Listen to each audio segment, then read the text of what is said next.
Miris benar nasib putra mendiang Dedi Dores, Calvin Dores. Usai kepergian sang ayah, hidupnya mengalami jatuh bangun hingga membuatnya sangat terpuruk. Yang mengejutkan, ia sampai nekat ingin menjual salah satu bola matanya. Tak main-main, Calvin tawarkan resmi di akun media sosial pribadinya. Ia ikhlas melepaskan bola matanya dengan harga 350 juta. Andai aja ada yang mau transplantasi mata, gue jual nih mata kanan or kiri buat modal usaha. 350 juta gue lepas deh, ikhlas. Calvin mengaku capek menghadapi kesulitan ekonomi yang membelitnya. Tak ada pemasukan sepeser pun. Sementara sebagai kepala rumah tangga, ia harus menghidupi anak istri dan sang mama yang kini tinggal bersamanya. Separah itukah tekanan ekonomi yang dihadapi Calvin? Hingga nekat menjual organ terpenting di tubuhnya. Ini bukan kali pertama Calvin menjerit karena kesulitan hidup. Ia pernah melelang gitar sang ayah demi membiayai pengobatan sang mama. Cari makan dengan jadi pengamen, tak malu jadi kuli bangunan hingga ojek online. Perjalanannya begitu pahit sejak mendiang sang ayah terlilit hutang.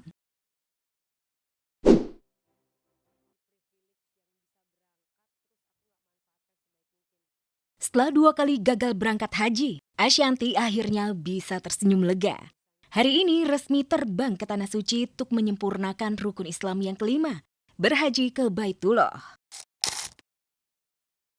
Rencana Yang Maha Kuasa sungguh indah terasa bagi Ashanti. Ia tahun ini bisa lega ibadah tanpa kendala. Beberapa hari sebelum bertolak ke Tanah Suci, Ashanti berhasil menyelesaikan sekolah S2. Jikapun ada rintang penghalang, adalah sakit sinusitis. Namun siapa sangka, saking bahagianya bisa berangkat ibadah haji, Ashanti sampai lupa rasa nyeri.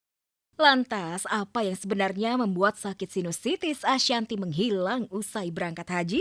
Kalau ini mau ibadah, jadi aku yakin mudah-mudahan gak sakit lah gitu. Aku gak mau udah dikasih privilege yang bisa berangkat, terus aku gak manfaatkan sebaik mungkin.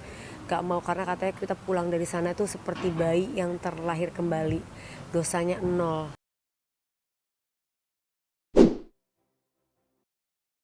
Kisah Ayu kepergok nonton dan gandengan tangan dengan pria ganteng yang akhirnya diketahui bernama Muhammad Kevin Gusnadi. Terus jadi berita heboh. Gak mungkin gak ada apa-apa. Mengingat Ayu lumayan ketat. Gak sembarang lelaki bisa dekat dengannya. Apalagi lengket dan digandeng. Ya kita kan pengen jodoh kan selamanya kan, gak pengen cuma sebentar doang. Pernikahan kan gak ada yang mau kan, pengennya seumur hidup, selamanya sampai tua, nenek kakek gitu. Makanya kan jangan sampai sembarangan, jangan sampai salah pilih. Berulang kali gagal menikah, berulang kali batal di detik terakhir kepelaminan. Tapi Ayu tak menyerah untuk cinta. Kali ini cintanya sudah tertambat pada Kevin. Kabar yang berhembus awalnya dicomblangi oleh suami Hesti dan suami Kiki Saputri. Kevin Gusnadi sendiri sudah diterima tangan terbuka oleh keluarga besar Ayu. Ayah Ojak dan Umi Kalsum terlihat sumringah ketika Kevin sudah mendampingi Ayu saat Siva menggelar akikah anaknya belum lama ini.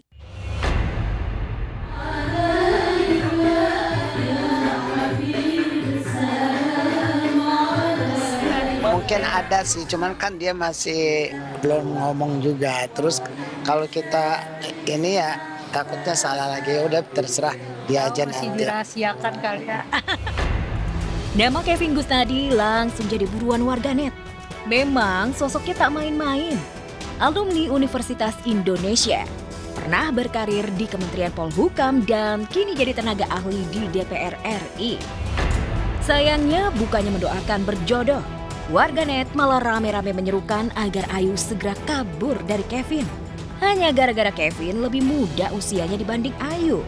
Masyarakat pencinta Ayu sepertinya trauma mengingat sebelum dengan Kevin, 2 kali kegagalan Ayu menikah sebelumnya karena calon mempelai prianya lebih muda, yakni dengan Aditya Jayusman dan Muhammad Fardana. Ayu lagi bahagia, demikian pula Ayah Ojak dan Umi Kalsum. Makanya seruan warganet sempat membuat Ayah Ojak meradang. Tapi demi Ayu dan bahagia putrinya, Ayah Ojak tak se-ekstrim sebelumnya. Kali ini lebih kalem menanggapinya. Belum, kalau mungkin belum Nggak dikirim ya. sembarangan. Belum dikirim sama Allah yang oh ini yang terbaik buat Ayu. Ada, tapi masih di ini nama dia sendiri kali. Semoga berbahagia ya. Virgon lagi bahagia dikaruniai anak laki-laki. Super cepat pula. Karena umur pernikahan baru 78 hari, kini sudah ada buah hati. Perfeksion Mutmain Virgon. Nama yang sangat indah disematkan.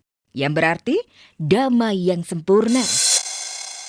Yang pasti bahagia lah ya, namanya dikaruniai anak, pastinya bahagia, ikut senang juga sebagai seorang kakak, nambah keponakan baru lagi.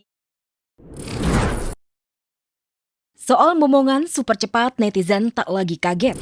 Karena sejak awal menikah, perut Lindi sudah lumayan besar buncitnya.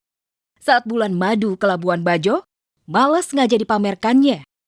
Inara Rusli yang kini sudah berganti nama menjadi Inara Sati, mengaku ikut bahagia. Virgon sudah punya anak lagi.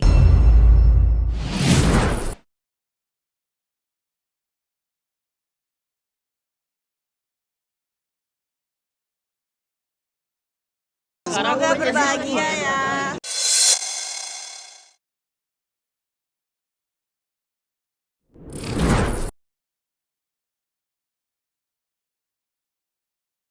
Benarkah Inara ikut bahagia? Jujurkah dia? Ini layak dipertanyakan.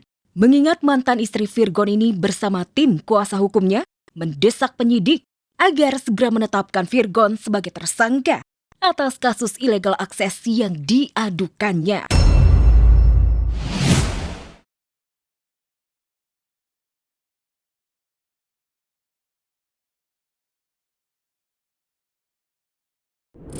Aku yakin di setiap diri kita pasti ada sisi kita yang ngerasa, yang punya ego dan merasa tidak terima gitu ya dengan hidup gitu ya. Kenapa sih harus aku? Belum tentu sebenarnya kita bisa melewati hal tersebut ya. Apapun itu ujian yang Allah berikan, aku insya Allah terima dengan ikhlas.